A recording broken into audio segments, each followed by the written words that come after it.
재개발 관련 블로그를 운영하고 있는 남무98이라고 하고요. 직장인 이제 투자자로서 재개발 입주권 위주로 이제 투자를 하고 있고, 이제 평소에 후랭이 TV를 되게 자주 보거든요. 자주 보고 특히 설거지할 때 매일 듣거든요. 그래서 이렇게 나올 수 있게 돼서 너무 영광으로 생각하고 있습니다. 설거지를 자주 하세요? 해야죠.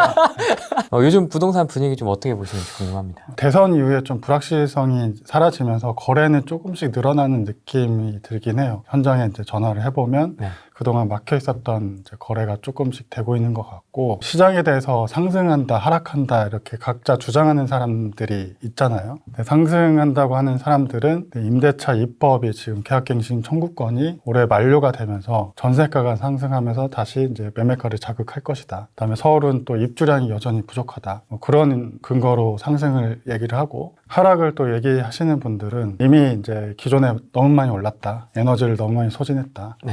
그다음에 지금 이제 금리도 상승하고 DSR 규제도 있고 뭐 유동성을 해소하기 때문에 이제 하반기부터는 좀 내리지 않을까 이렇게 생각한다. 이 두 개의 주장이 좀 이제 부딪히고 있는데, 심리가 어디로 흐를지는 저는 잘 모르겠어요. 제가 짧은 개인적인 생각에는 임대차 입법이 7월, 8월인가 만기가 되면서 다시 이제 전세가가 상승이 된다고 하는데, 지금 금리 상승하는 걸로 봐서는 그러니까 전세로 이렇게 가지 않고 반전세로 좀 많이 돌 것 같은 생각이 들고, 그래서 생각보다 이렇게 파급력은 이렇게 많지 않을 것 같다 이런 생각이 들고, 근데 여전히 또 시장에 이제 공급이 이렇게 막 그 심리를 죽일 만큼 또 나오는 게 아니기 때문에, 거래는 이제 불확실성 해소로 계속 늘어나겠지만 그냥 강보합 정도로 유지되지 않을까 그냥 생각하고 있습니다. 그렇게 폭발적으로 이렇게 상승할 것 같지는 않아요. 거래가 된다고는 하는데 아직 잘 모르겠어요. 이렇게 갑자기 분위기가 바뀌고 그런 것 같지는 않아요, 아직. 약간 그런 건가, 그러면? 예. 이제 바뀌었으니까, 예. 이제 뭐야, 그러면 이제 어떻게 되는 거야? 약간 이런 분위기인가, 그러면? 그 분석글은 엄청 많이 나오는데, 네, 엄청 쏟아지더라고요. 그 공략에 따라서 뭐 어떻게 된다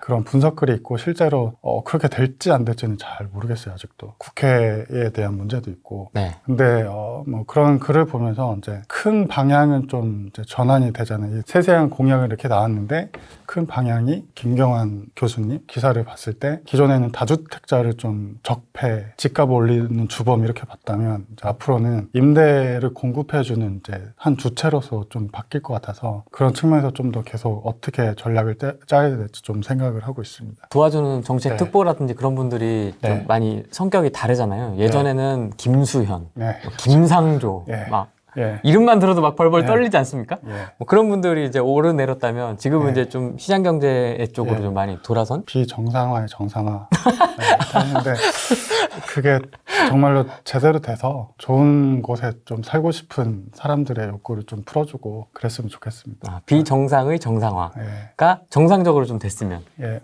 너무 당연한 욕구를 그동안 너무 누르고 있어서, 네.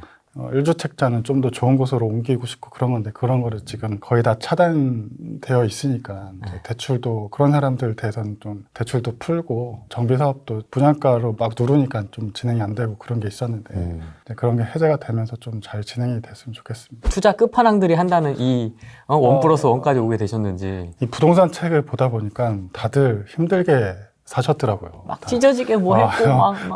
다들 스토리가 힘들게 살다가 이제 부동산 투자를 해서 어느 정도 이렇다, 다 그런 스토리인데, 저도 이제 비슷한 스토리인 것 같아요. 어렸을 때 좀 되게 경제적으로 힘들었고, 아버지가 거의 경제 활동을 못 하셔서 되게 힘들게 컸거든요. 이제 돈 걱정을 너무 많이 하면서 커서, 제가 이제 결혼하면서 결심한 게, 애들한테는, 애들을 이제 부유하게 살게 하겠다는 게 아니라 이런 돈 때문에 걱정하는 거는 좀 하고 싶지 않게, 그런 좀 결심으로 부동산 투자를 이제 바라보게 됐고, 어렸을 때 좀 힘들게 컸습니다. 저도 돈을 벌어야겠다, 대학교 들어가서 직장에 들어가면 끝나는 줄 알았더니, 이게 직장 생활 한 10년 하고 나니까 이게 끝이 아니더라고요.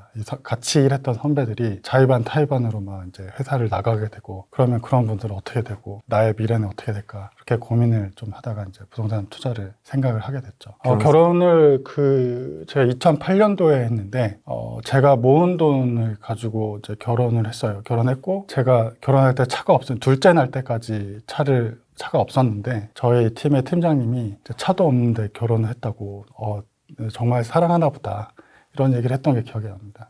되게 3천만 원 가지고 정부에 그때 또 대출을 또 받아서 이제 첫 집을 대출 거의 풀로 끼고 그렇게 신혼생활을 시작했었던 것 같고 매매로요. 예, 매매로 오. 집이 있어야겠다고 그때 당시에도 이제 생각을 했기 때문에. 근데 그거는 거의 오르지는 않았어요. 그때 좀 하락기여서. 2008년도에 좀 비싸졌을 텐데 그때 매매로 이제 집을 사서 신혼생활을 했고 거의 소비를 거의 하지 않았었던 것 같아요. 이제 신입사원에서 취직을 하면 이제 많은 친구들이 차를 사거든요. 근데 저는 이제 절대 차를 사거나 돈을 딴 데 이렇게 쓰진 않았던 것 같아요. 왜냐하면 이제 어렸을 때 그 기억이 너무 이제 심해서 돈 쓰는 거를 너무 두려워했어요. 저는 2008년도에 결혼했으니까 10년 동안 이제 모아서 2018년부터 이제 투자를 시작했죠. CD를 모아서 아르바이트도 많이 하고 이제 그러면서 이제 대학생활을 했죠. 제일 뭐 기억에 남는 아르바이트가 주말에 출장 뷔페에 가면은 네. 토요일, 일요일 풀로 뛰면은 거의 그때 당시 한 20만 원 정도 벌 수 있거든요. 새벽 7시에 나가서 저녁 한 7시 정도 끝나는데 그것도 경력이 좀 되면 설거지를 또 할 수 있게 또 추첨 선발을 해줘요. 그러면 3시간 더 할 수 있어요. 그 일이 끝나고 추가로? 추가로 그거 뽑혔을 때 되게 기쁘고 막 이제 3시간 동안 설거지하고 돈을 더 받고 그랬었던 게 기억이 나네요. 군대 가기 전날까지 했어요. 그거를. 그 다음날 군대 가고? 진짜. 이런 스토리가 다 있어서 책 보니까 다 고생하셔서 너무 산파적인 내용이라 그때는 그냥 생각 없이 저축은행 이런 데 찾아가면서 3년짜리 저축은행 제가 기억나는 금리가 8.5%인가? 그런 것도 있었거든요. 2008년도에는. 그런 걸로 계속 저축을 하고 저축은 이제 금리가 좀 제한돼 있으니까 펀드, FM 가이드 막 이런 데 들어가면 펀드 수익률 비교하고 뭐 그런 내용들이 있어서 그거를 다 정리를 해서 적립식 펀드인데 배당주 이런 게 좀 수익이 좋더라고요. 그런 거 한 3개 나눠서 꾸준히 10년 동안 부으면서 CD를 모았던 것 같아요. 그러니까 지금 그렇게 하라고 하면 좀 막 꼰대라고 하고 막 그럴 텐데 저는 좀 그렇게 모았던 것 같아요. CD 머니를. 그렇게 해서 모은 돈으로 시작을 하시는 거예요? 네, 그렇게 모았고 그다음에 제가 이직을 또 한 번 했는데 이직하면서 퇴직금 이제 정산할 수 있으니까 그 돈 받고 그다음에 이직한 다음에 그 회사에 들어갔더니 회사에 이제 기금이 되게 많더라고요. 대출해준. 근데 2016년, 17년도인데 회사 사람들이 그거를 쓰지 않아요. 그때 당시에. 신청하면 다 됐거든요. 그래서 제가 신청할 수 있는 거 다 신청해서 회사에 받을 수 있는 기금을 다 받았어요. 근데 그게 좋은 게 이거는 DSR로 내 대출로 잡히지가 않아요. 잡히지가 않고 뭐 이런 게 있는 회사도 있고 없는 회사도 있는데 그런 거를 다 받으면 또 회사에서 이자에 대한 지원금을 또 줘요. 지원금을 주고 이게 또 월급에서 자동으로 까지기 때문에 내 월급이 원래 그 정도인가 그렇게 그냥 살아가게 돼서 강제 저축이 돼요. 그래서 그런 것 좀 많이 활용해서 돈을 이제 최대한 끌어모아서 2018년도부터 시작을 했었던 것 같습니다. 그러니까 그런 게 있구나. 저는 이제 공기업이라서 그런 건 없는데 이제 저리 대출이나 이런 건 있는데 이제 그것도 주거래은행하고 연계되어 있는 거라서 DSR이나 이런 게 이제 해당이 되죠, 사실. 근데 이제 그런 기금이나 이런 거는 회사 자체에서 그냥 운영하는. 회사 자체에서 운영하는 것도 있고 지금 말한 이제 연계해서 또 이자만 지원해 주는 것도 있고 찾아보면 이제 뭐 회사마다 다르겠지만 다양한 정말 제도가 있는데 제 회사 동료들은 대부분 그거를 못 찾아먹더라고요. 안 하죠. 잘 모르고. 근데 지금에야 이제 대출이 이제 다 이제 막혀 있고 부족하니까 찾는데 그때 당시만 해도 2016년, 17년만 해도 뭐 그런 거 거의 안 쓰고 보지도 않고 뭐 그랬었어요. 시작할 때부터 재개발이었습니까? 그래서 일단 기금을 모아서 이제 투자를 이제 부동산 투자, 주식 투자, 부동산 투자 뭘 해야 되나 하다가 부동산 투자로 마음을 먹고 이제 뭐를 해야 될까 책을 이제 계속 읽었죠. 여러 권 읽었죠. 처음에 투자는 재개발 투자가 아니었어요. 그때 제가 2018년, 17년 말부터 뭐 18년까지 읽었었던 책이 대부분 뭐였냐면 그때 당시 갭 투자를 하면서 갭이 작은 거를 싸게 샀더니 올라서 비싸게 팔았다. 그게 무한 반복되는 책이 엄청 많았어요. 그래서 뭐 그거 읽어보니까 너무 쉽잖아요. 그냥 갭 작은 거 사서 싸게 사서 비싸게 팔면 그냥 되는 거네. 부동산 투자 되게 쉽네. 하고 이제 시드머니를 들고 이제 서울에 가서 이제 뭐를 하려고 했더니 2018년도만 해도 이제 좀 올랐을 때죠. 지금에 비하면 이제 오른 것도 아니지만 오른 상태에서 뭐 어디를 해야 되나 봤더니 이제 웬만한 데는 이제 다 비싸져 있고 아파트는 좀 제가 가진 시드로 갭을 가지고 들어가기가 너무 비싸졌더라고요 이미. 근데 이제 그때 당시 또 이것저것 읽어보니까 뭐 1인 가구가 는다 뭐 그런 얘기도 많고 그래서 마곡 쪽에 오피스텔을 한번 해볼까 하고 오피스텔을 좀 알아봤거든요. 인터넷 검색해서 오피스텔 소개해주는 사람이랑 이제 연락이 돼서 오피스텔을 몇 개를 이렇게 봤는데 되게 이상한 구석에 있는 거 보여주고 좀 상태도 마음에 안 들고 그러다가 이분이 이제 빌라를 또 신축 빌라를 보여주시더라고요. 이거 좋은 거라고. 다 마음에 안 들었는데 이제 그 빌라를 딱 보러 갔는데 빌라가 위치가 되게 좋아요.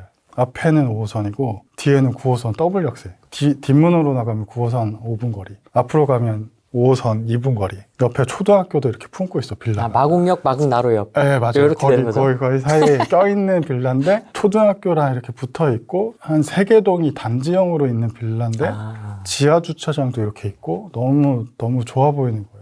좋아 보이는데 옆에 아파트는 엄청 비싼데 이거 아파트에 비하면 너무 싼 거 아니야? 근데 상태도 너무 좋아 보이고 입지도 너무 좋아 보이고 그래서 그거에 좀 마음에 드는 거를 눈치를 챈 것 같아요. 이 중개인인지 뭐 소개인인지. 아침에 이거 누가 보고 갔는데 계약금 지금 늘 것 같다. 어떻게 할 거냐. 그래서 마음이 너무 급해서 바로 이제 계약금 넣고 이제 계약을 했죠. 쓰리룸 빌라였습니까? 투룸이었어요. 투룸이었고 계약을 하고 이거를 또 부동산 카페에 이제 열심히 보고서 공부를 했으니까 이거 부동산 카페 올렸더니 웬 욕이 막 달리더라고요. 그거를 왜 하냐고. 계약금 쌌는데 이미? 네, 계약금 쏘고. 그래서 뭐를 잘못했나? 그래서 그것 때문에 되게 좀 마음고생이 심했죠. 이게 그러니까 빌라를 산 게 문제가 아니라 시세를 모르고 그냥 아파트보다 싼 거면 싼 거 아니야 하고 이렇게 산 거죠. 이제 빌라 시세에 비해서는 되게 비싸게 산 거죠. 근데 이미 계약금 냈고 뭐 어떻게 해요 이제. 그냥 등기 치고 되게 힘들어 하다가 부동산 투자는 잘 안 맞나? 2-3달 그러다가 제대로 이제 공부를 해야겠다 하고 이제 어떤 걸 공부해야지 이제 부동산도 되게 분야가 엄청 많잖아요. 엄청 많은 것 중에 이것저것 보다가 이제 재개발로 방향을 설정하고 그때부터 재개발을 파기 시작했어요. 그 빌라는 어떻게 됐습니까? 빌라는 제가 생각하기에는 이제 그 빌라가 역하고도 가깝고 주변에 병원도 많고 한정거장 가면 이제 이대 목동병원도 이제 공사하고 있고 종합병원도 가깝고 그래서 타겟을 좀 노인층으로 좀 대상을 삼고 그들이 많이 모이는 곳에 전단지 뿌리고 막 그랬어요. 그래서 본인이 직접이요? 네.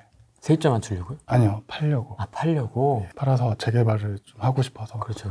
근데 팔렸어요. 그래서 매수자는 누구였습니까? 그 노인 그분 이제 은퇴하는 2분이 사시는 분들이 살기는 뭐 좋으니까 역도 가깝고 옆에 가면 또 롯데몰도 있고 그분들이 다행히 사줘가지고 그걸로 다시 그 당일날 재개발 사러 갔죠. 계약금 받은 날. 네. 그래서 다행히 이제 팔아서 이제 그걸로 다시 재개발 투자를 했어요. 그럼 그 신축 빌라는 뭐 차익을 조금 그래도 조금 벌었어요. 조금 벌고 처음에는 이제 부동산에서 이거를 누가 사냐고 막 핀잔 주고 그랬거든요. 이거 팔아달라고 상값에 그냥 팔아달라고. 근데 그러다가 조금 지나니까 걔도 좀 분위기가 좀 바뀌는 것 같더라고요. 그럼 몇 개월 만에 파신 거예요? 한 10개월 정도. 근데 잔금은 이제 1년 딱 맞춰서 해서 내년 11월인가 이렇게 팔고 1월 달에 이제 등기치고 넘기고 이렇게 처리했어요. 신혼부부 내 집 마련이 네. 아파트가 쉽지 않으니까 신축 네. 빌라 많이 알아보시는 분들이 계시는데 그분들에게 좀 조언해 주신다면? 신축 빌라보다는 그러면 차라리 미래에 가능성 있는 재개발의 가능성 있는 뭐 지역들 있잖아요. 신축 빌라보다는 이제 생활의 편의성이 떨어지지만 가능성 있는 빌라를 찾는 게 더 낫지 않을까요? 돈이 안 돼서 빌라를 해야 되겠다면. 근데 지금 이제 초기 재개발 되게 붐이잖아요. 붐인데 다 막혀 있어요. 다주택자 입장에서는 진입할 수 있는 경로가 거의 없는데 토지거래 허가로 막 묶이고. 근데 실거주는 토지거래 허가를 뚫고 들어갈 수 있잖아요. 그래서 지금 이제 돈이 부족해서 아파트에 갈 수가 없다면 그런 지역 중에 가능성 있는 지역에 진짜 실거주로 가서 몸으로 때우는 것도 나쁘지 않다고 생각합니다. 실거주 몸테크. 그게가 이제 진행이 돼서 새 아파트가 되면 좋고 만약에 이제 이게 좀 흐지부지 될 것 같으면 이게 테마가 붙어있기 때문에 어느 정도 또 시세는 또 오를 거거든요. 시세 차익을 보고 나오고 다시 다른 거를 도전해도 되고. 그래서 신축 빌라보다는 그런 지역에 뭐 신축 빌라 입주권이 나올 가능성이 있는 신축 빌라도 나쁘지 않죠. 그런 거 위주로 찾아보면 되지 않을까. 저도 혼자였으면 아마 그런 데 갔을 것 같아요. 돌아다니면서 이사 자주 하면서. 저도 이제 혼자 살았으면 거의 뭐 반지하 이런 데서 혼자 살았을 텐데 그 돈 나머지 돈으로 투자를 하고 그래서 회사 후배한테 아직 결혼한 후배한테 너 반지하 살고 회사 기금 다 땡기고 지금 전세 빼서 집 사라고. 주차장 없는 썩은 빌라 있잖아요. 빌라도 비싸고 다가구 그냥 반지하 이런 데는 월세 뭐 몇십만 원 그런 데서 살면서 좀 혼자 살았다면 투자를 할 건데 애들이 있으니까 이제 그런 데는 못 살고. 그렇죠. 근데 회사 후배한테 몇 번 얘기하는데 네. 이게 또 그런 데서는 못 산다고. 이제 그렇게 고생을 좀 하셨고. 네, 그래서 재개발로 일단 방향을 잡아야겠다고 생각을 하고 재개발에 대해서 일단 공부를 좀 많이 했어요. 재개발에 대해서 좀 기본적으로는 알아야 되니까.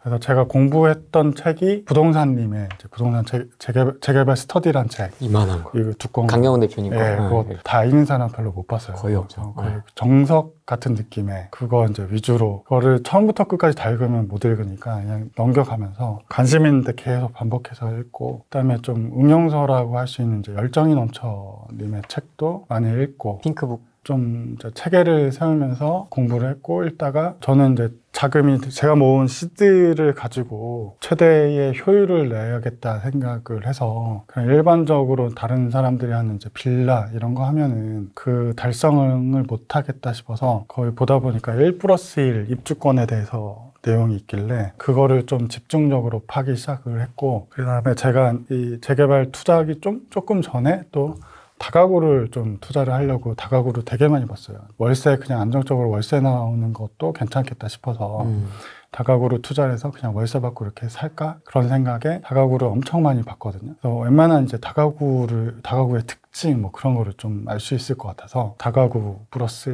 1+1 투자 그거 위주로 나는 이쪽으로 방향을 정해야겠다 하고 이제 그런 거 위주로 이제 투자를 하려고 생각했고 알아보기 시작했죠. 첫 번째 투자가 1+1 나오는 다가구 투자. 전국적으로 막 다 보면서 투자하시는 분들도 있고 아니면 자기가 잘 아는 지역 그렇죠. 위주로 이제 투자하시는 분들도 있고 근데 제 생각에는 처음에 투자할 때는 자기가 좀 잘 알고 익숙한 지역에 투자하는 게 좀 더 성공적인, 좀 안정적인 투자를 할 수 있는 것 같아요. 왜냐면 분위기나 뭐 시세나 그런 걸 좀 더 잘 알 수 있으니까. 그래서 제가 처음에 투자했던 데는 제가 잘 아는 지역, 부평 지역에 좀 부평에도 재개발이 엄청 많거든요. 투자 대상으로 이제 살펴본 곳은 제가 2018년도 중후반부터 투자를 했는데 지금에 비하면 또 오른 것도 아니지만 그때는 서울은 너무 비쌌어요.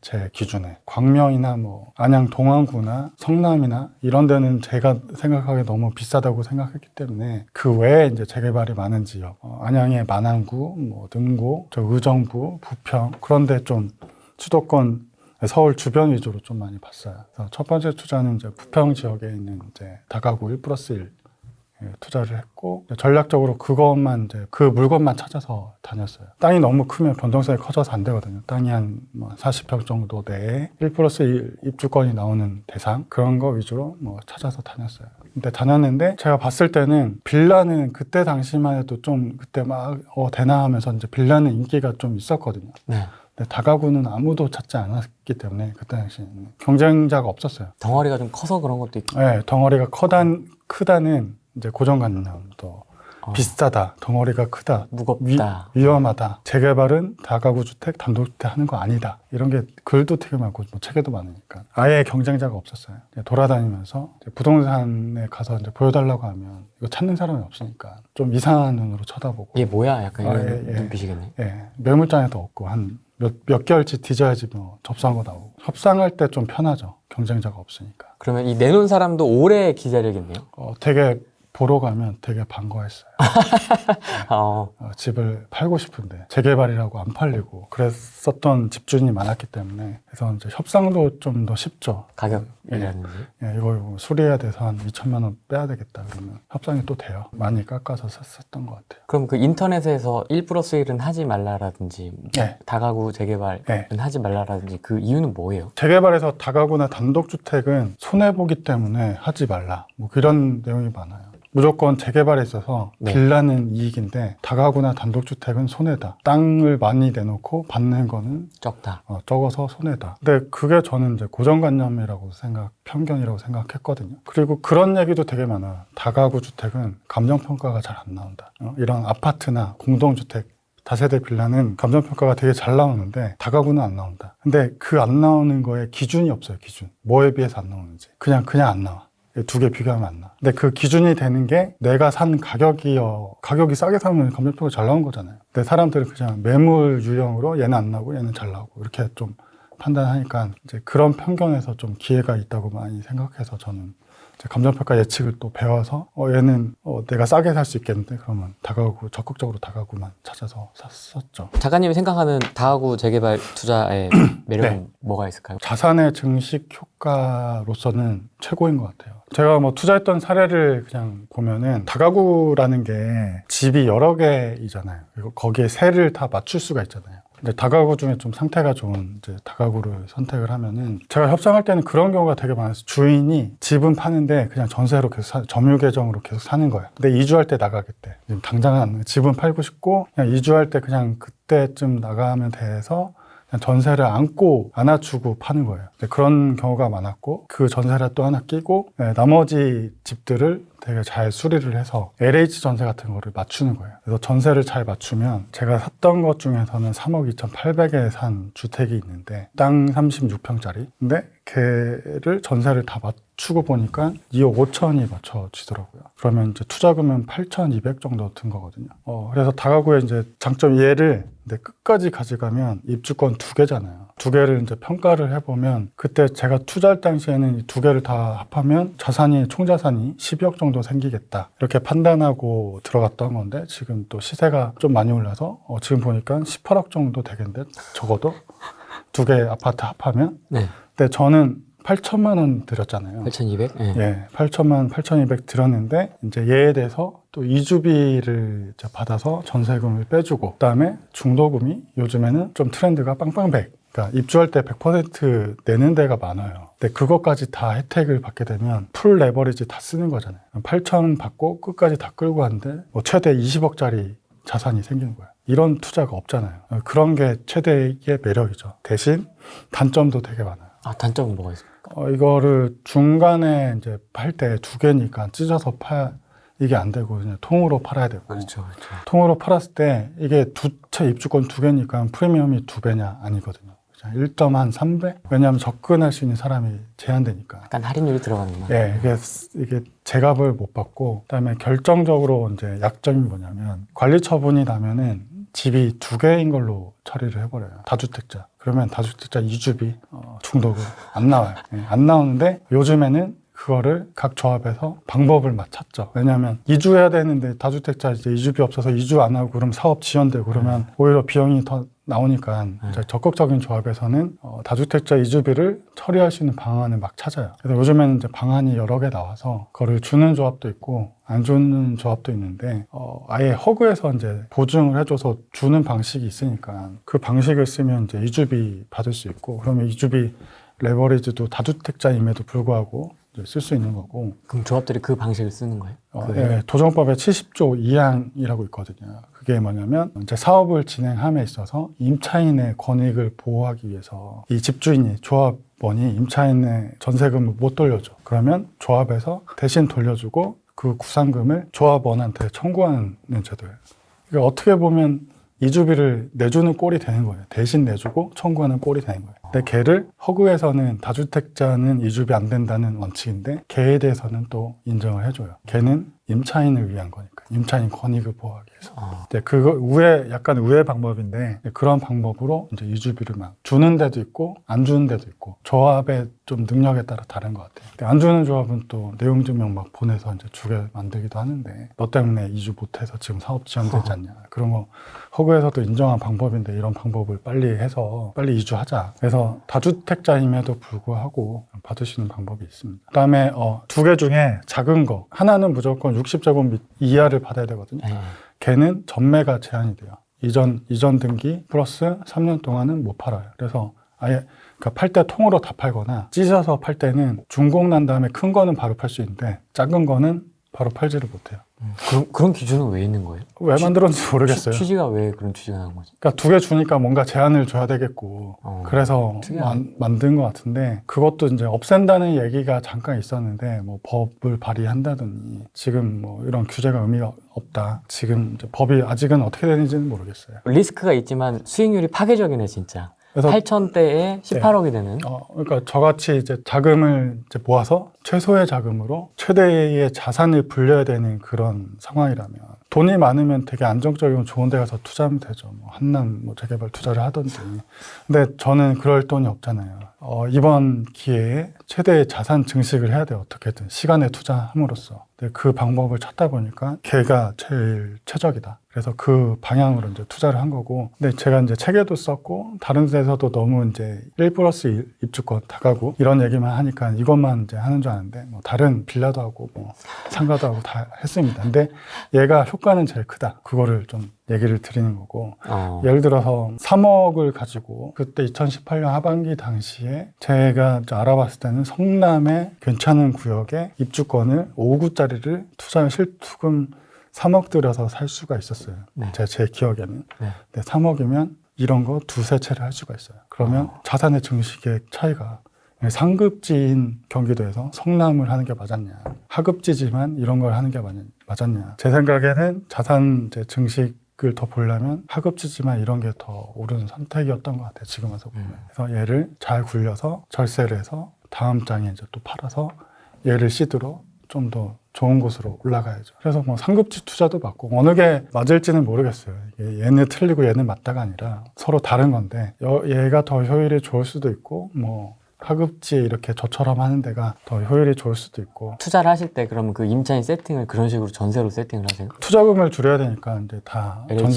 전세를 세팅을 하는데 저는 주로 LH 전세를 좀 많이 활용했어요. 빌라 투자할 때도 LH 전세 거의 대부분 활용해서 넣어서 투자금을 줄이고. 이런 재개발 지역에 임차인이 좀 잘 안 들어와요. 재개발 지역은. 좀 동네가 좀 맞추기가 힘든데 LH 전세는 좀 이제 수요에 비해서 공급이 좀 작은 편이라서 재개발 지역도 잘 들어오시더라고요. 그래서 이제 저는 재개발 지역에 맞춰야 되니까 이제 LH 전세를 원하는 사람들이 많이 모이는 이제 카페 같은데, 네이버 카페 같은데 이제 그거를 제가 놓을 전세를 올리죠. 올려서 연락을 받아서 이제 그 사람들은 이제 통화하고 이제 면접을 보고 이제 맞추고 LH 전 부동산 가서 이제 계약서 쓰고. 그런 카페가 있군요. 뭐든 뭐 하려는 사람들이 모이는 카페가 있으니까 한 60만 명 모이는 카페도 있고 큰 게 지역마다 또 카페도 있고 전국적으로 큰 카페도 있고 찾아보면 많아요. 그럼 방금 말씀하신 2018년 하급지에 투자하시는 1+1일 경우 아파트 입주까지의 기간은 어느 정도로 보시나요?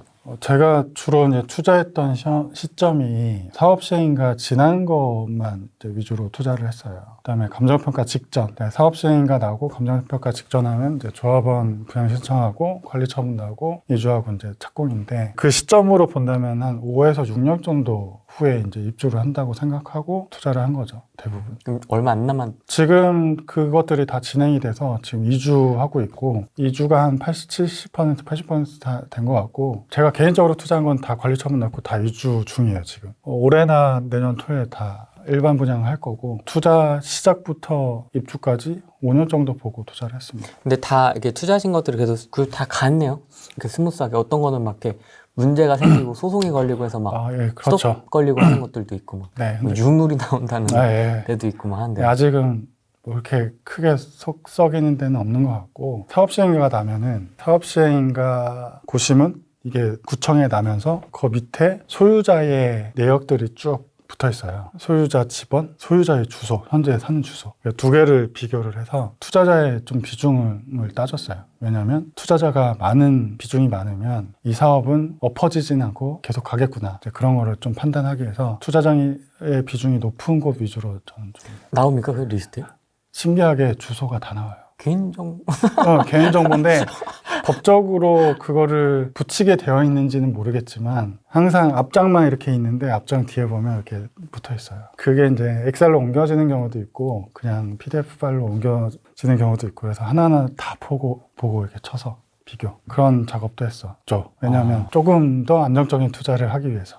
하나씩 꼼꼼하게 챙겨보면서. 그래서 투자자 비중이 60% 이상이면 얘는 이렇게 엎어지는 경우는 거의 없지 않을까. 원주민 비중이 더 높으면 혹시 몰라도 조례마다 다르겠지만 얘를 해제를 시키려면 30% 동의를 얻어서 표결을 붙이고 거기에 과반수 이상이 해제 동의를 해야지 해제가 되잖아요. 근데 투자자가 한 60% 외부의 사람들을 투자자로 그냥 처리를 한 거죠. 60% 이상이면 해제될 수가 없지 않나요? 조금 지연되면서 진행될지라도. 그렇죠. 모두의 열망은 60%의 열망이 있는데 네. 사업성, 수익성 각각 있을 것 같아요. 많은 사람들이 재개발 투자를 할 때 비례율을 이제 되게 중요시하고 그다음에 일반 분양 비중이 높은 데를 들어가라 이런 얘기를 하는데 이제 엄밀히 말하면 걔는 재개발 사업의 사업성이거든요. 비례율이나 일반 분양 비중은. 근데 투자에서 얻는 수익성은 걔랑은 뭐 조금은 연관이 있겠지만 연관이 없을 수도 있어요. 근데 사람들이 투자를 할 때 자꾸 이제 비례율 쪽을 보는, 비례율 높은 데가 좋은 데다 이렇게 보는 경향이 있는데, 일단 두 개를 분리를 할 필요가 있고, 비례율이 높은 데가 뭐 낮은 것보다 높은 데가 좋은데 이 비례율이 이제 다 끝나서 청산할 때 받는 청산금에 반영이 될 텐데 얘가 언제 청산할지 모른다는 거죠. 이게 준공도 언제 날지도 모르고.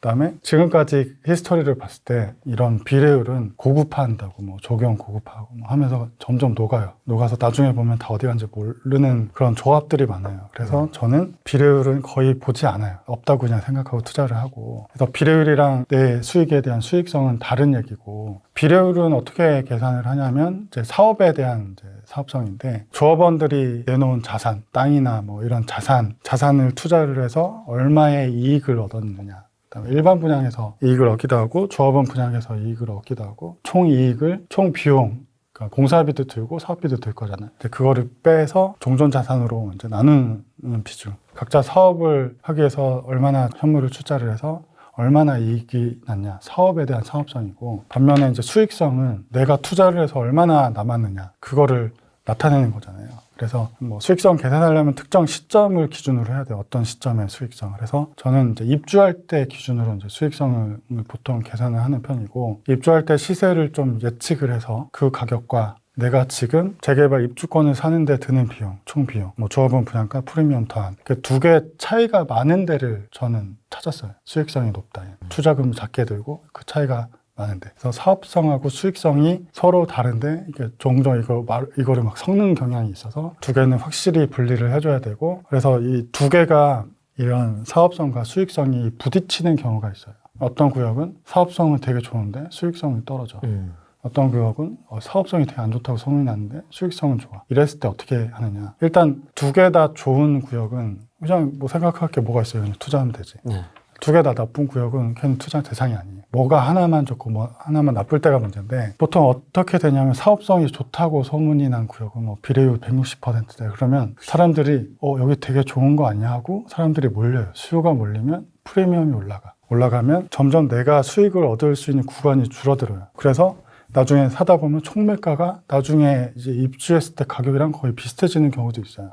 걔는 사업성은 엄청 좋은데 점점 이 사업성이 좋다는 이유로 레드오션으로 바뀌어버리는 거예요. 근데 그런 데는 저는 투자하면 안 된다고 생각해요. 반대로 이 구역은 무슨 비용도, 소송도 많이 걸려있고 뭐 비용이 되게 많이 발생할 것 같아. 사업성이 별로 안 좋아. 근데 그런 소문 때문에 부동산에서도 권하지 않아요. 여기 사업성 안 좋아. 근데 오히려 그런 구역이 그 권역 내에서 미래 시세가 제일 좋은 구역인데 그런 데가 있어요. 그러면 프리미엄이 눌리기 때문에 안 좋다고 하니까 의외로 총매가가 굉장히 작은 경우가 있어요. 미래 시세, 예측 시세는 높은데. 그러면 내가 얻을 수 있는 수익이 되게 커지는 거예요. 수익성은 커지는 거예요. 다만 얘가 진짜 사업이 진행이 될 건지를 이제 좀 면밀하게 검토를 해봐야 돼요. 뭐가 문제고 어떤 비용이 발생하고 꾸역꾸역 갈 건지 사업이 엎어질 건지. 근데 적어도 사업이 되겠다 싶으면 오히려 그런 데가 블루오션. 그래서 저는 두 개가 부딪히면 수익성 좋은데 그런 데 위주로 좀 선택을 했습니다. 근데 이게 또 대중하고 또 반대로 가는 투자가 되는 게 이런 데는 사람들이 안 봐요. 사업성이 안 좋다고 하니까. 지지고 볶고 막 하고 있는 데는 사람들이 사실 일단은 배제하는 포인트 같은 게 있으세요? 사업성 검토를 할 때 사업시행인가까지 난 거는 타당성 검토를 해서 어느 정도 이제 사업성이 있다고 인정이 된 거고, 이제 그 뒤에 여러 가지 이제 비용 변수를 보는 건데, 그 발생하는 이제 비용, 예상되는 뭐 소송이나 뭐 지연 가산금 이런 이슈들이 사업장마다 있을 수 있거든요. 근데 걔가 지금 나오는 이제 일반 분양가 기준으로 커버할 만하다. 그러면 그냥 가는 거죠. 그다음에 그게 정말 문제는 이제 구청의 회의록이나 뭐 그런 걸 좀 뒤져보다 보면 어느 정도 좀 판단할 수 있거든요. 얘는 큰 문제는 아닌 것 같아. 내가 판단하기에. 법적으로 이게 말이 안 되는 것 같아. 근데 이게 막 붙어 있어. 그런 거는 그냥 판단을 해야죠. 리스크를 좀 감안하고. 근데 제가 생각했을 때는 갈 사업장이야. 그러면 그냥 가는 거죠. 입지가 좋으면 꾸역꾸역 그래도. 그러니까 입지가 주변 시세가 나오면 그냥 가요. 추가 분담금이 나와도 그냥 가요. 사업성이 안 좋다가 아예 제가 제일 후회하는 게 다 봤는데 사업성이 안 좋아. 그런 패스를 되게 많이 했거든요. 지금 와서 보면 그런 게 하나도 의미가 없는데 가해 사업이고 주변 시세가 받쳐주는데 그런 데는 그냥 하면 되는데 일반 분양 비중이 20%밖에 안 되는데 사업성 안 좋아. 그렇게 포기한 데가 지금 와서 보면 너무 아깝죠. 엄청 좋은 데인데 주변 시세 받쳐주고. 그래서 괜한 어설픈 지식으로 이제 비를 따지고 사업성 따지고 이게 의미가 없다. 또 주변 시세 받쳐주고 일반 분양가 나와서 커버가 가능할 것 같고 그런 데는 가니까 수익성을 판단해서 가라. 그게 훨씬 맞는 투자 같습니다. 저희 초보자분들이 이 재개발 물건을 좀 찾을 때 주의해야 될 점. 제가 생각하기에는 이제 처음에 잘 모르니까 부동산들을 막 돌아다니면서 부동산에서 하는 얘기를 막 듣거든요. 근데 그것에 대해서 절반만 믿고 절반은 흘렸으면 좋겠어요. 왜냐하면 지금 방금 들었던 예처럼 이 구역에 알아보러 갔더니 여기는 사업성이 안 좋으니까 보지 마. 이런 게 되게 많아요. 그러면서 기회를 날려버리는 수가 있거든요. 그러니까 그런 정보를 들으면 그 정보를 가지고 내가 스스로 확인하고 판단을 해야지. 조합도 알아보고 판단을 해야지. 부동산에서 하는 정보만 믿고 아예 거기서 생각을 딱 닫아버리면 굉장히 좋은 기회가 될 수 있는 것도 다 막을 수가 있다. 그래서 그런 소장님들이 굉장히 좋은 파트너이긴 한데 하는 말씀을 100% 그냥 다 신뢰하지 말고 듣고 직접 확인하고 그러는 게 좋을 것 같아요. 재개발 투자 전에 제일 많이 방문하여 정보를 얻어야 하는 곳은 어디인가요? 물건 소개해주는 중개사무소입니까? 아니면 시군구청입니까? 조합 사무실입니까? 일단 저는 재개발 투자를 하면서 현장을 그렇게 많이 안 갔었던 것 같아요. 현장에 갈 때는 매물 알아보러. 재개발은 이제 손품이나 이런 분석에서 다 끝나고 여기 해야겠다. 그리고 네이버 이제 부동산 뒤지다가 괜찮은 데 있으면 이제 전화를 해서 그쪽이랑 약속 잡고 가서 매물을 파거든요. 그래서 현장에서 확인하는 게 그렇게 저는 많지는 않았고 매물 확인하는 거 외에는 그다음에 이제 조합 사무실에 가서는 내가 여기를 투자하기 위해서 그때 현안에 대해서는 물어봐야죠. 내가 1+1 투자를 하려면 1+1 주는지도 물어봐야 되고 지금 여기가 설계 변경을 지금 이제 하고 있다면 설계 변경이 어떻게 진행되는지 그런 거 정도는 이제 조합에 가서 확인을 해봐야 되고 뭐 현장에 가서 뭐 입지를 보고 뭐 그런 거는 안 했던 것 같아요. 왜냐면 다 온라인상에 다 확인이 되는데 제가 생각한 가설을 그냥 확인할 정도지 현장에서 다 뭐 답을 얻고 새로운 영감을 얻고 이런 거는 별로 없었던 것 같아요. 2주까지 너무 오래 기간이 남은 그런 데를 투자를 한다면 전세를 놔야 되니까 전세를 어느 정도 놓을 수 있는 집인지 그런 거 정도 확인을 했죠. 재개발은 특히 네이버나 이런 데 다 올라와 있는 게 아니라 자기만 또 가지고 있는 물건들이 있어요. 그런 거 찾으러 갔었던 거가 주로 갔었던 이유 같아요. 제가 생각하기에 처음 투자를 할 때 너무 이제 어려운 걸로 접근해서 이게 굉장히 복잡해지고 막 힘들어지면 다시는 투자를 안 할 가능성이 높으니까 이제 처음 투자를 한다면 자기가 잘 할 수 있고 좀 쉬운 것부터 접근하는 게 좋을 것 같아요. 개인적인 생각. 초보가 하신다면. 저는 이제 1+1이던 저는 다가구를 엄청 많이 봤기 때문에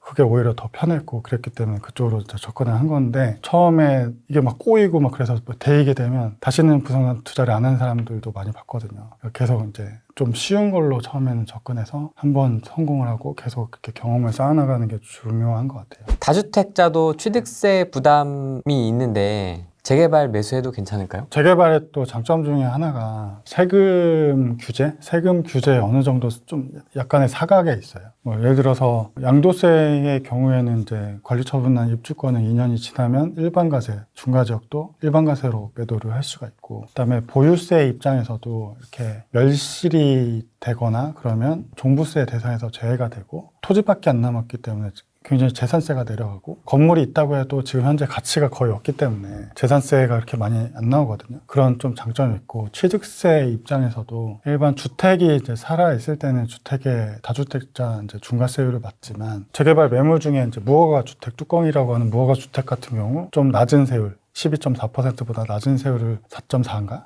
적용을 받고 토지의 경우에도 4.6% 적용을 받고 그다음에 재개발이 어느 정도 진행이 돼서 멸실이 되면 토지밖에 안 남잖아요. 그것도 4.6% 이제 적용을 받기 때문에 이제 그런 거를 좀 찾아서 다주택자 관점에서 이제 투자를 한다면 약간의 이제 낮은 세율로 투자를 할 수 있는 기회가 있긴 하죠. 본인도 다주택자이시잖아요. 저는 일단 지금 개인으로 투자하는 거는 다 끝내서 다 이주하고 이제 멈췄고 이제 법인으로 투자하는 거는 1.1% 위주로 하죠. 공주가 1억 미만. 12.4% 내기에는 아직은 마음의 준비가 안 돼서. 그럼 물건들을 찾을 때는 일단 손품으로 좀 먼저 찾으시는 거예요? 예, 다 손품으로 이제 검색을 하고. 각 구역을 보고? 예, 그리고 저는 뭐 특별한 게 아니라 그냥 네이버 매물. 네이버 부동산에 들어가서 필터를 걸잖아요. 다가구, 재개발 걸어놓고 그냥 계속 지도만 보는 거예요. 금액대 뭐 이렇게? 펼쳐놓고 그냥 계속 보다 보면 뭐 희한한 것도 많이 걸리고. 근데 예전에는 네이버 지도에 재개발 구역이 이렇게 표시가 되어 있었는데 네이버에서 그걸 빼버려서 좀 짜증이 나요. 네. 정권 바뀌어서 이제 다시 넣어줄 겁니다, 이제. 그래요? 프롭테크 앱이 또 잘 됐으니까 거기는 표시 다 네. 아실 같은 경우 최근에 지정되는 뭐 신통계획도 다 바로바로 업데이트가 되더라고요. 근데 그 두 개 보고 이게 비교해서 이제 맞는 거 찾아야 되니까 그런 게 짜증나는데 그 네이버 부동산에서 그냥 매물 계속 찾아서 봐요. 그제도 찾다가 좀 희한한 것도 발견하고. 희한하다는 건 어떤 의미에서 희한하다는 거예요? 굉장히 싼 거, 말도 안 되는 매물. 눈먼 물건 소위 말하는. 예, 그런 거 많아요. 그래서 이제 그게 왜 나왔는지 이제 궁금해하셨던 거군요. 왜 나온지도 알죠. 아, 걔가 돈이 될 것도 알고. 네이버에 그런 것도 뜨는군요. 눈먼 물건이. 그거를 어떻게 이제 해석을 하느냐 그 차이겠죠. 얘에 대해서 얘가 왜 이 가격에 나오고 얘는 앞으로 어떻게 전개될 건지가 머릿속에 그려지면 걔를 가지고 투자를 할 수 있는 거죠. 근데 대부분의 사람들은 이게 왜 뭐 그렇지 하고 그냥 지나가죠. 입주 직전에 입주권. 이 지역은 분양권도 전매가 풀려 있고 입주권도 전매가 풀려 있는 데예요. 두 개가 경쟁을 하게 돼요. 그러면 항상 분양권이 우세해요. 왜냐하면 투자금도 적게 들고 취득세도 바로 안 내고 입주권은 항상 뒷전이에요. 항상 밀리게 돼 있어요. 근데 얘가 입주가 2개월 후에요. 2개월. 2개월 있다 입주하면 똑같은 그냥 아파트인데 두 개 시세가 달라. 말도 안 되잖아요. 근데 이게 고정관념 때 입주권은 투자금 많이 들고 비싸. 이런 고정관념 때는 아예 안 보는 거죠. 분양권만 보고. 그 가격 차이가 1억이나. 말도 안 되는 거죠. 2개월만 있으면 똑같은 아파트가 건데. 1억 똑같아지는데. 그런 것도 네이버에 올려놓는구나. 그런 거는 그냥 현장에서 바로바로 해결되는 줄 알았어요. 얘가 차액이 1억이 됩니다. 이렇게 올려놓는 게 아니라 입주권, 중도금 잔압한 입주권. 그러면 중도금 잔압하면 안 보죠. 근데 그게 더 좋은 거예요. 중도금 잔압했다는 거는 이자 후불이라면 이자 1,000만 원 정도를 내가 안 내도 된다는 소리거든요. 내가 샀을 때. 근데 사람들은 고정관념에 중도금 잔압하면 안 좋은 거. 얘는 보지 마. 그래서 이제 걔는 안 보죠. 오히려 그런 거를 찾아야 되는데. 되게 빨리 들어가시는 분도 있고 아니다.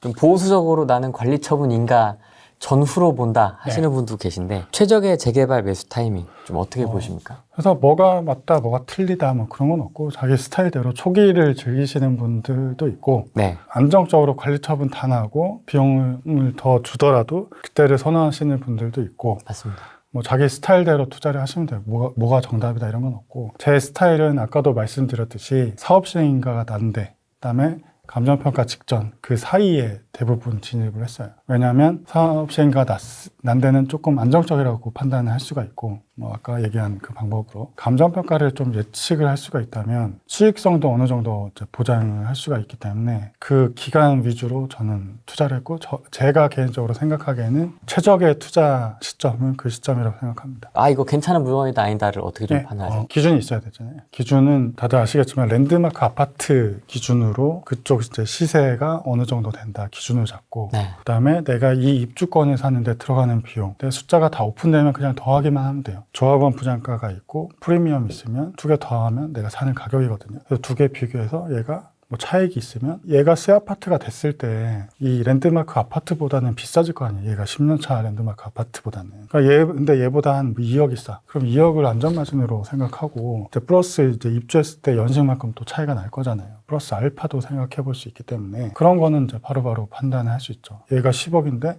입주권 사는데 7억이야. 그러면 3억의 안전마진을 이제 보고 있는 건데 돈이 있다면 그런 건 뭐 할 수도 있죠. 할 수도 있는데 숫자가 없으면 조합원 분양가도 아직 안 나오고 프리미엄도 얼마인지 몰라. 감정평가 안 나왔기 때문에. 근데 그거는 좀 예측하는 작업을 해야 되는 거죠. 그거를 좀 연습을 해서 어느 정도 정확도를 높인다면 그게 굉장히 좋은 무기가 될 수 있죠. 감정평가 예측에 대해서 이제 많은 이제 또 재개발 책에 써져 있는데 네. 제가 생각하기에는 핵심은 사업으로 인한 배제를 한다가 핵심이에요. 그 구역 안에 시세로 얘를 예측하는 구역 안에 공동주택 가격 그걸로 예측하는 거를 하면 안 돼요. 하면 안 되고 또 어떤 분은 뭐를 하냐면 그 구역 외까지는 되게 좋아. 구역 외에 시세로 어느 정도 비슷한 빌라라면 빌라의 시세를 예측해 놓고 거기에 실거래가와 또 공주가의 비율을 구해서 또 여기다가 또 곱해. 또 왜 그런지는 모르겠어요. 이게 핵심이 여기에 대한 이제 이익을 배제를 하는 건데 이익을 일부러 배제해 놓고 다시 이 재개발 지역의 공주가의 그 비율을 또 곱해버리는 거예요. 그러면 그 이익이 다시 반영이 되는 거거든요. 그렇게 하면 안 되는 것 같고 되게 그냥 심플하게 얘기를 하면은 재개발 지역 외에 샘플을 다 뽑아서 개에 대한 이제 실거래가의 평균을 구하면 돼요. 구역 외에? 예, 구역 외에 같은 입지를 공유하는 구역 외 지역의 실거래가를 다 뽑아서 근데 내가 지금 구하려는 이거랑 비슷한 거를 뽑아야 될 거잖아요. 얘는 10평짜리 빌라인데 20평짜리 빌라는 비교하면 안 되잖아요. 네. 그거를 어떤 샘플을 뽑아야 되는지 그거를 잘 결정해야죠. 다가구 주택이라면 어떤 거를 비슷한 거를 뽑아서 비교를 해야 되는지 그거를 비슷한 샘플을 최대한 다 뽑아서 비교해서 평균을 내면 얼추 맞아요. 그게 감정평가하는 원리고 실제로 감정평가사도 그렇게 하는 거고. 그렇죠, 그렇죠. 네, 감정평가사들 몇 명 이제 물어봤어요. 검수도 받았는데 그렇게 하는 게 맞다고 하더라고요. 근데 이제 재개발의 감정평가의 목적이 좀 일반 경매나 이런 감정평가는 다르게 조합원들의 자원을 배분하는 게 목적이에요. 어느 정도 동일한 기준으로 얘를 뽑지만 그 사업 그 구역이 좀 더 사업성이 좀 좋은 것 같아요. 그러면 일부분 조금 업될 가능성도 있고 그렇지 않은 것 같아. 그러면 좀 다운될 가능성도 있고 플러스 마이너스 편차는 좀 있어요. 감정평가의 목적이 다르기 때문에. 현장에 나갔을 때 그걸 다 자료를 확보를 만들어 놓고 나가시는 거예요?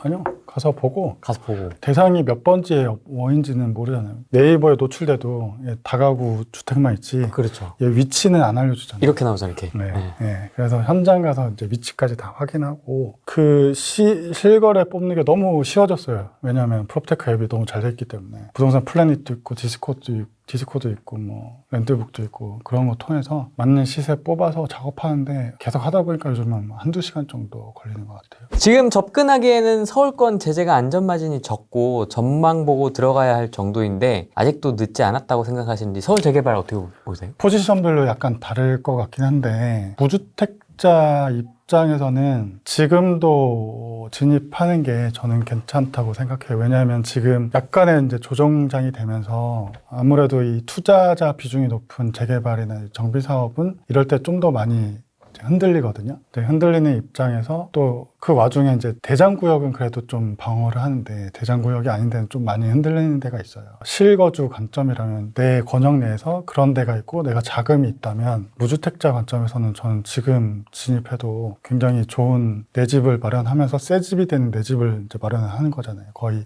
다 된 재개발에 들어간다면 물론 자금이 많이 필요하겠지만 무주택자는 좀 진지하게 좀 생각을 해봤으면 좋겠고 1주택자 입장에서도 뭐 지금 사는 데가 너무 만족스러워서 계속 살면은 뭐 계속 어쩔 수는 없지만 신축으로 업그레이드 하고 싶은 또 욕구가 있잖아요. 그런 사람들이 있다면 내 권역 내에서 또 재개발이 있다면 갈아타기로 입주권을 고려하는 것도 굉장히 좋지 않을까. 이 대체주택 특례 그 관리처분 이후에 그런 거를 좀 활용을 해서 물론 자금을 좀 동원을 해야겠지만 뭐 경우에 따라서는 지금 집에서 나와서 월세 사고 전세금을 다시 넣고 막 이런 경우도 있더라고요. 그래서 갈아타기를 하고 싶다면 1주택자도 일시적 2주택 그 특례를 활용해서 해보는 것도 나쁘지 않을까 생각이 들고 다주택자 관점에서는 이제 여기도 한 두 가지로 살펴볼 수 있을 것 같은데 요즘에 좀 활성화되고 있는 이제 초기구역, 썩빌 이런 거 이제 투자를 하는 경우가 있을 거고 그냥 이제 기존에 정상적으로 좀 많이 진행된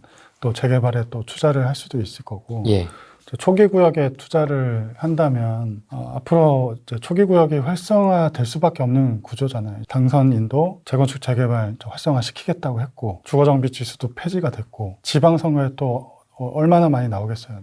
우리 지역 개발을 시키겠다. 그러면서 활성화되면서 다 질석일 텐데 제 생각에는 다주택자가 들어갈 틈이 거의 없는 것 같아요. 요즘에는 바로 토지거래허가로 바로 묶어버리고 공공재개발은 다 현금 청산시켜버리고 그 구멍을 또 뚫고 들어갈 수는 있는데 들어가도 제 생각에는 좀 짧게 치고 나올 수 있는 그런 자신 있는 사람들은 이제 치고 이제 들어왔다가 수익을 보시면 될 것 같고, 이게 점점 이제 벌어지거든요. 투자금 갭이 3억, 4억 뭐 크게 들어가기 시작하면 얘가 나중에 물렸을 때 굉장히 부담이 될 수가 있어요. 그래서 제가 이번 장 초기에 샀던 그 매물들의 등기부등본이 거의 비슷해요. 2007년도에 샀었던 사람들이 10년 동안 들고 있다가 17년도에 다 던지는 거예요. 그런 이제 똑같은 일을 반복할 수가 있을 가능성이 있다는 거죠. 그래서 저는 되게 좀 조심스럽게 접근하는 게 좋을 것 같아요. 내가 법인으로 해서 뭐 짧게 치고 나올 자신 있다. 그러면 하고, 아니면 좀 조심하는 게 좋을 것 같아요. 지금 활성화되고 있는 초기 구역들이 이 중에서 어느 것들은 정말 이제 사업이 잘 진행이 돼서 뭐 입주까지 갈 거고, 또 어느 것들은 사업이 진행이 되다 뭐 몇 년도가 될지 모르겠지만 하락장이 오면 흐지부지 되면서 해제가 될 거고, 그다음에 어느 거는 또 하락장이 아닌데 뭐 꾸역꾸역 버텨서 조합은 유지된 채로 또 그냥 가는 데도 있을 거고, 세 개로 나눠질 것 같은데, 우리가 이번 장 초기에 봤던 것들이 그런 거잖아요. 꾸역꾸역 유지되는데 프리미엄도 거의 없고, 근데 그런 거를 또 잡을 기회가 또 올 거라고 저는 생각을 해요. 어떻게 될지 모르겠지만 사이클이 돌아가다 보면 지금 막 씨앗을 뿌려놓고 있는 거예요. 초기가 막 되면서. 이 중에서 일부는 살아남아서 다음 장에 우리가 이제 얘를 보고 투자를 할 거니까 이번 장에 이제 복귀를 잘 해놓으면서 공부를 해놓고 다음 장에 이제 기회가 왔을 때 바로 잡을 수 있게 그렇게 준비를 해놓는 게 좋지 않을까라고 개인적으로 생각하고 있어요. 너무 이제 조급하게 생각하지 말고, 이게 꼰대 같은 말이긴 한데, 예, 저는 그렇게 생각하고 있습니다. 그래서 저도 제 초기 구역 투자를 했는데 이제 거의 이제 정리를 좀 하고 있는 상태고, 좀 리스크를 줄이면서 현금 흐름을 가져가면서 좀 대비를 하고 있습니다. 썩빌 투자라고 네. 많이 하는데, 네. 처음에는 1년 전인가 2년 전에 사람들이 많이 할 때는 네, 엄청 했죠.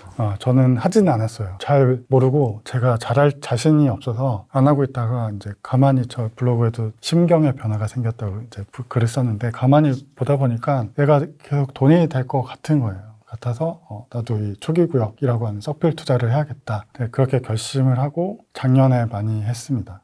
많이 했는데, 다른 사람들이 막 그림 그려놓고 막 그런 데에 후발로 들어가기는 죽어도 싫더라고요. 저는 사람 붐비는 데를 너무 싫어하기 때문에 제 나름대로 기준을 몇 가지를 만들었어요. 몇 가지를 만들어서 거기가 부합하는 데를 조용할 때 가서 이제 미리 사서 그렇게 많이 했거든요. 조건으로 생각하는 게 한 4가지 정도 되는데, 일단은 이제 상품 빌라가 썩어 있어야 돼요. 그러니까 노후도는 눈으로 봤을 때 대충 봐도 어느 정도 충족이 돼야 돼. 이게 충족이 안 되면 테마가 생길 수도 없고 그런 데는 사람들이 관심도 없어요. 일단 첫 번째 조건이 그거고, 네. 두 번째 조건이 주변에서 성공 사례를 눈으로 확인할 수 있어야 돼. 그 지역에서 옆에 봤는데 옆에 구역이 재개발돼서 올라가 막 도색하고 있어. 그러면 이 지역에 사는 현지인들도 우리도 해볼 수 있지 않을까, 우리도 저기 살고 싶다, 그런 마음을 가지고. 투자자만으로 얘가 움직이진 않아요. 현지인도 같이 움직여야 되는데, 그런 성공 사례를 옆에서 볼 수 있으면 좀 시너지를 내면서 같이 움직일 가능성이 높거든요. 그래서 옆에 성공 사례를 볼 수 있는 지역, 두 번째. 세 번째로, 이 썩빌 투자는 톡방에 같이 얘기하는 타우마님이라고 그분이 하는 얘기인데, 썩빌 투자는 초기 재개발 투자가 아니다. 얘는 빌라 갭 투자다. 초기 테마를 가진, 그러니까 빌라에 대한 갭 투자를 하는 거잖아요. 그러면 갭 투자를 하려면 전세 수요가 어느 정도는 있어야 돼요. 전세 수요가 아예 없는 데 가서 갭 투자를 못 하거든요. 그러니까 그 지역이 전세 수요가 좀 꾸준히 발생하는 지역. 지역은 괜찮은데 상품만 빌라만 썩어 있거나, 또는 옆에 이주 수요가 막 발생해서 전세가가 치고 올라갈 그런 여건이 형성되는 지역. 그러니까 전세가가 좀 받쳐주는 지역을 좀 찾았어요. 그래서 3가지가 겹치는 데를 찾고, 플러스 이제 결정적으로 주변에 일반 분양을 앞두고 있는 데가 있으면 더 좋아요. 왜냐면 일반 분양을 하면서 좀 관심이 이쪽에 집중되거든요. 집중되면 옆에 이 초기 구역까지 덩달아서 관심을 좀 받아요. 투자 수요도 오고, 일반 분양이 떨어진 실수요도 나도 새 아파트 살고 싶은데 뭐 방법이 없나? 그러면서 초기 구역을 또 기웃기웃 거린단 말이에요. 그러면서 이제 시세가 올라가기 때문에 그런데 겹치는 데를 이제 미리 좀 지도를 보면서 찾아서 이제 들어가서 투자를 작년에 많이 했죠. 남이 그러는 데는 싫더라고요. 1주택자인데 매도 후에 재개발 투자로 가려고 합니다. 재개발 갈아타기는 무조건 가용자금 안에 가장 상급지로 가는 게 나은 선택일까요? 그러니까 상급지 또는 지역마다 되게 유명한 구역이 있어요. 여기 다 아는 구역.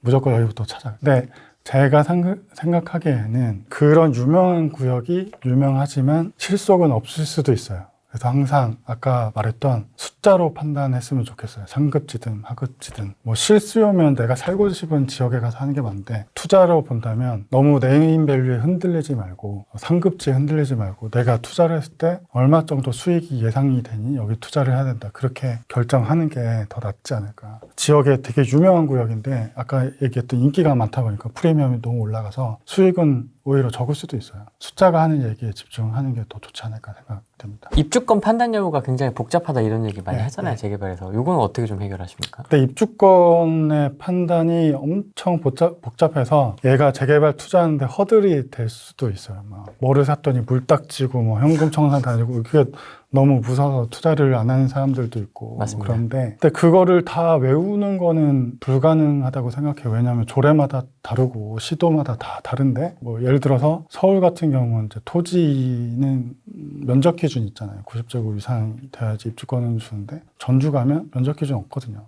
땅 0.1평도 주거든요. 그러니까 이거를 다 머릿속에 외워서 그거를 적용하는 거는 거의 불가능하고 대략적인 이제 월계만 좀 이제 이해를 한 상태에서 토지는 면적 기준이 있다. 뭐 다세대 쪼개기는 날짜 기준이 있다. 그 정도 아는 상태에서 실제로 매물을 접하게 되면 그 매물 기준으로 역으로 추적을 해나가는 게 더 효율적일 것 같아요. 고시처럼 다 외워서 기억도 안 나요. 좀 계속 외워도. 그래서 그런 매물이 생기면 얘는 뭐 전환 다세대네. 그러면 그에 관한 이제 기준을 찾아보고 조합도 크로스 체크해야 되고 구청에도 크로스 체크해야 되고 입주권에 대해서 문제가 없는지 다 체크를 하면서 이제 추적해 나가면서 그거를 진행하면 될 것 같고 구청에서도 나온다고 했는데 문제 없다고 했는데 부동산원의 관리 처분에 가서 걸리는 경우도 있어요. 이제 그런 경우는 대부분 조합에서 좀 구제를 해주려고 노력을 하더라고요. 그런 경우는 이제 조합에 소송을 걸면 보류지를 이렇게 배정해 주는 경우도 있으니까 그런 쪽으로 나중에 그런 경우는 많지는 않을 텐데 만약에 그런 경우가 생기면 그것도 알아보면 좋을 것 같고 그래서 얘를 다 정리를 해서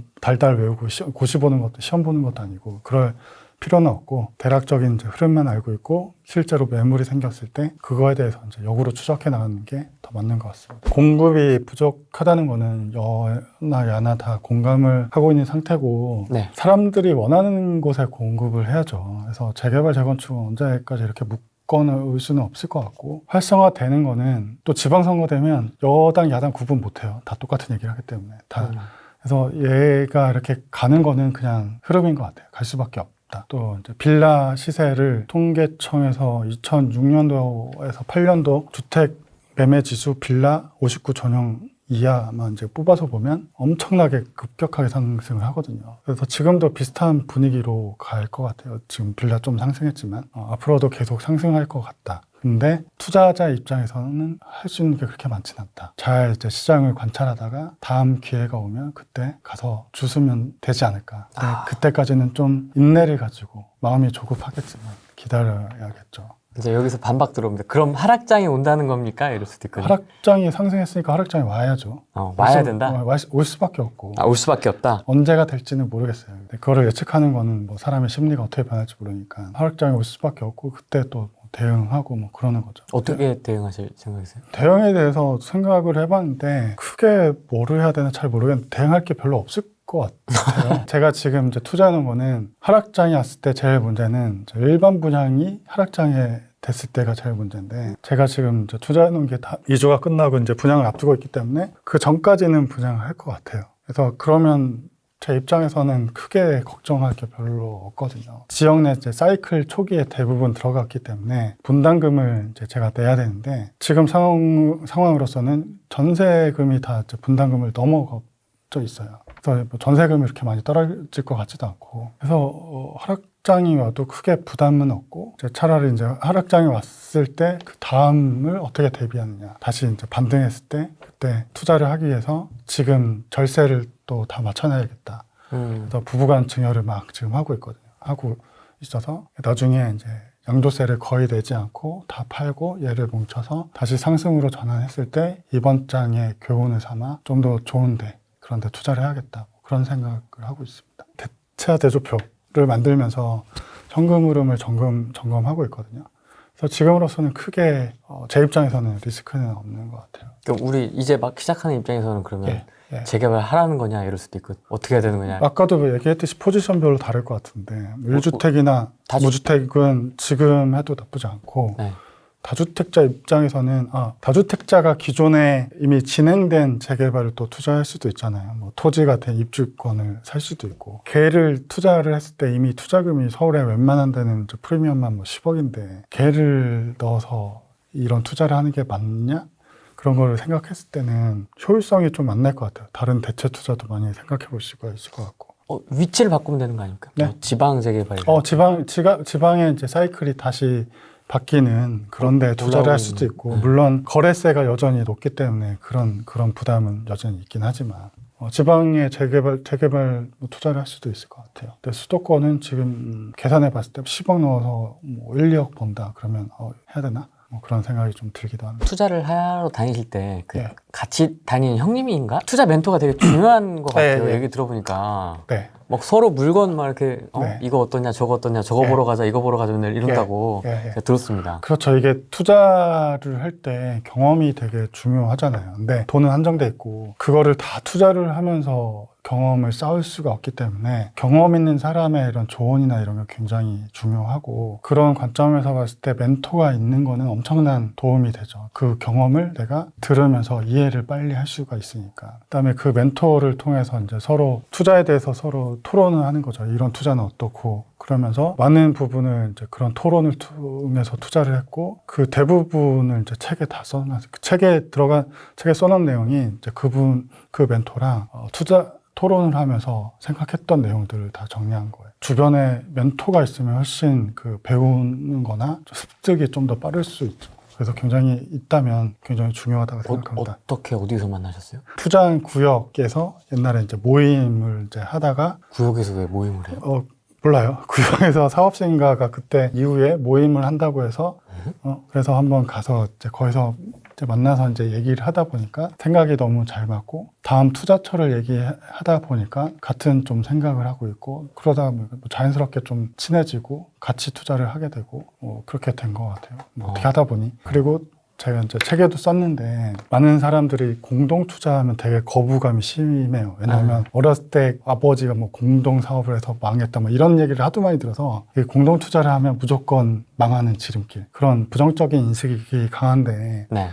저는 이제 하다 보니까, 이제 둘이 얘기하다 보니까 얘는 100% 돈을 버는 건데 혼자 돈으로는 도저히 안 돼요. 근데 둘이 이제 합하면 되는 그런 케이스가 많았거든요. 근데 그랬을 때 공동 투자를 좀 활용하면 굉장히 좋은 또 서로 레버리지를 쓰는 거잖아요. 툴이 될 수 있는 것 같아요. 물론 이제 공동 투자의 단점도 있지만 서로 좀 약간씩 희생을 해야 되는 것 같아요. 의견이 좀 안 맞거나 하는 부분들은 어떻게 극복하세요? 그런 거를 이제 토론을 하는 거죠. 토론? 네. 자기 생각과 논리적으로 이제 설득을 해야 되는 거죠. 그래서 맞으면 가고, 안 맞으면 이제 드롭해야죠. 한 명이 안 하자는데 어떻게 해요? 혼자 하면 불안한데 둘이 하면 조금 안정감도 있어요. 몇 개 정도 그렇게 같이 해보셨어요? 꽤 많이 했던 것 같아요. 그런 마케팅 좀 많이 하잖아요. 자산 마케팅. 100억 자산가 나는 이렇게 돈 벌었다 뭐 이런 거. 그런 거에 이제 현혹이 안 되셨으면 좋겠어요. 150억 자산. 엄청 현혹되는데요? 예. 200억 자산가. 예. 그런데 현혹이 안 되셨으면 좋겠고, 왜냐하면 그 판단 기준이 너무 애매해요. 이게 총자산인지 순자산인지 평가자산인지, 뭐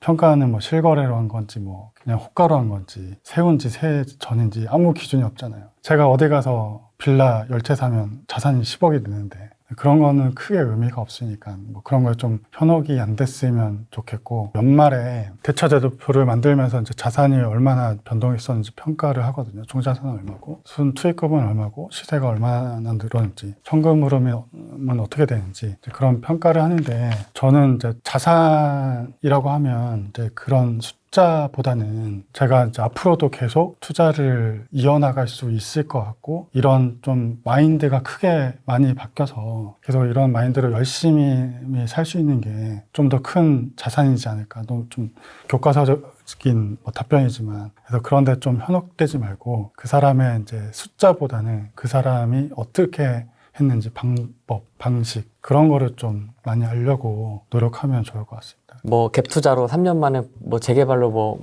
100억, 200억 부자가 되었다 뭐 이런 책들 되게 많잖아요. 네. 그러니까 그 사람의 본질을 좀 꿰뚫려고 좀, 그래서 너의 메커니즘은 뭐냐 이거를 저는 좀 꿰뚫려고 많이 노력을 하거든요. 네. 그래서 여기 작가님 같은 경우에는 남들이 보지 않는 거, 1+1 예. 이게 이제 요 메인 스트림으로 가져가면서 이제 재개발 투자를 기반으로 자산을 이제 증식해 나가고 있다. 이게 포인트인 거지. 자산 갖고 있는 거 어떡하라고 나보고 그래서 100억 있는 거 어떡하라고. 나한테 의미가 없어 그 사람.